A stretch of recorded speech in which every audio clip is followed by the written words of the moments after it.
আন্তর্জাতিক সমুদ্র সীমারেখা সংলগ্ন বাংলাদেশ জলসীমার মধ্যে অবৈধভাবে মৎস্য আহরণরত অবস্থায় বাংলাদেশ নৌবাহিনী গত 18 এবং 23 অক্টোবর 2025 তারিখে দুটি ভারতীয় ফিশিং বোট ও 23 জন জেলেসহ আটক করে। অপরদিকে গত 16, 17, 19 এবং 30 নভেম্বর 2025 তারিখে ভারতীয় জলসীমায় মৎস্য আহরণের অভিযোগে 5টি বাংলাদেশি ফিশিং বোট সহ 128 জন জেলেকে আটক করে ভারতীয় কোস্টগার্ড।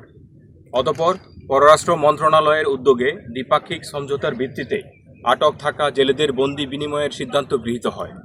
সিদ্ধান্ত অনুযায়ী গত 29 জানুয়ারি 2026 তারিখ বাংলাদেশ কোস্টগার্ডের তত্ত্বাবধানে বাংলাদেশ ভারত আন্তর্জাতিক মেরিটাইম বাউন্ডারি লাইনে বাংলাদেশে আটক থাকা 23 জন ভারতীয় জেলেকে 2টি ফিশিং বোট সহ ভারতীয় কোস্টগার্ডের নিকট হস্তান্তর করা হয়।